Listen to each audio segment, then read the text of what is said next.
Welcome back to the Michigan Business Beat, brought to you on the Michigan Business Network. Chris Holman here, coming to you from our actual studios at the Capital Region International Airport. And who else would be hosting us but the CEO here, Nicole Noll-Williams. It's good to see you. How you doing? Doing great. An activity out there. We there was a time when we didn't worry about background noise. It's pretty great. When you kick off the international season, you've got, 180 plus people that are coming out to hop on a nonstop flight to Cancun, Punta Cana, Montego Bay, sunshine, palm trees, beach. Warmer. Yeah. Sunshine. Yeah. All that stuff. So we were here covering the kickoff of the first flight to Cancun. Yeah. How'd that go, and how are bookings going? It was fantastic. Virtually a full flight that was heading down to Cancun for our inaugural. We had Apple Vacations sales rep Linda Kroll, who you've had on your show in the past. Had her on that day. She was heading down to Cancun. There was quite a few travel agents that were taking large groups that were going down to enjoy. And then keeping in mind, when you're flying into Cancun, that doesn't mean you just stay in Cancun. There's the option for the hotel, kind of district there of Cancun, but you can 15-20 minutes, you're at some additional beautiful, more exclusive, quiet resorts that are available. Yeah, it's amazing the flexibility you have. But I really want to emphasize this because I, a couple of times, went to Puerto Vallarta with my entire family, including grandkids. Yes. You check your bags here, and then you open them in your room.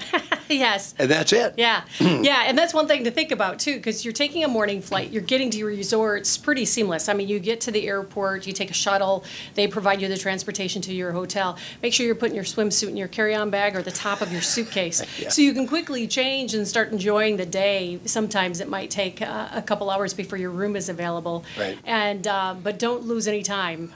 Make sure you've got that prepped and ready. But as soon as you get there, it's so you start your vacation, and that's our goal, is you start your vacation actually when you get to the Lansing airport.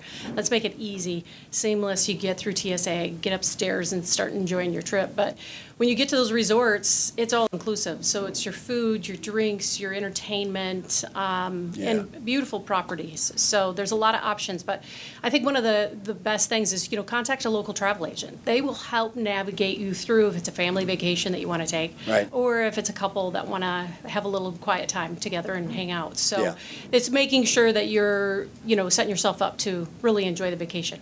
Here's another piece that is really important, and that is clearing customs when you do international flights. That's right. So, of course, when you're getting to some of these destinations, you're going to clear customs as soon as you get there. But the nonstop flight that comes back to Lansing, you clear customs right here at the Lansing airport. So the doors are opening up from the plane. They're slowly working everybody through TSA. I know the first return flight that came back from Cancun, passengers were off the plane within 25 minutes. That's with bags and clearing customs and walking out to their car. So it can be a very seamless process.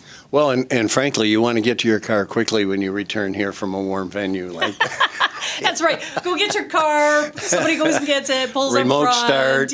Yeah, start warming up. Yeah, you could do it actually from the airplane. I've done that before as you're sitting there waiting for the door to open up for the parking lot. So. Well, listen, another thing you're knee deep in is your strategic plan. Tell us a little bit about that procedure. Yeah, for airports like Lansing, there's a master plan that needs to be done, and it's really determining all aspects of the airport, from the use of our land, whether it's aeronautical use, or we could change it to more manufacturing, and so we're taking those steps to look 15, 20 years down the road and looking at the technologies of the future as well, and making sure that not only are we following the standards from FAA to be able to structure and get our master plan updated, but it's looking at those future projects. So when we've all moved on, some of them will be right off the top of the plate that we've got projects we know we're going to be moving forward with, but there'll be items there down the road that kind of the next round of leaders that come into the airport will be able to take some things off the shelf, be able to move forward with projects and continue to see growth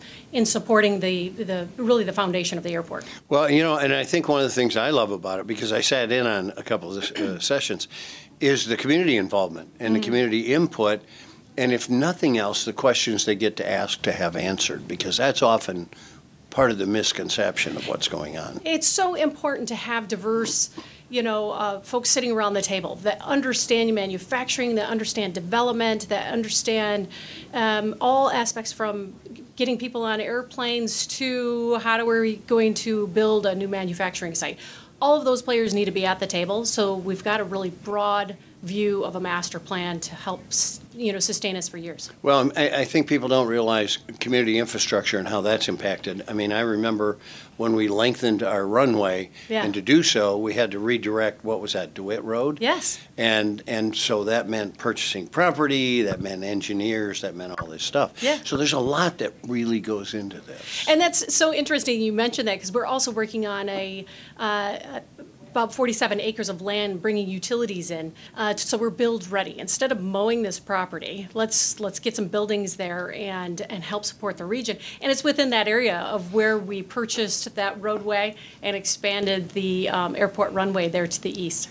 Well, and I don't understand why there isn't corn being grown out there. Well, come on. Yeah, there's some farming that's going on. Of course, it's making sure that we're keeping aware of the deer and other animals out there and keeping them away from our day-to-day purpose of an airport is getting planes coming and going. You know, it's amazing. You would never think of an airport as a deer and turkey sanctuary, but you can't drive by without seeing some of them out there. Yeah, there's quite a few turkeys that hang out there on the south. I might be one side. of them. Yeah, you might be one of them. Okay. Well, Nicole Noll-Williams, thanks for joining us, and thanks for the great job you're doing. Thank you really for your support. Really appreciate it. All right, so we are at the Capital Region International Airport. You're watching the Michigan Business Beat on the Michigan Business Network. I'm Chris Holman.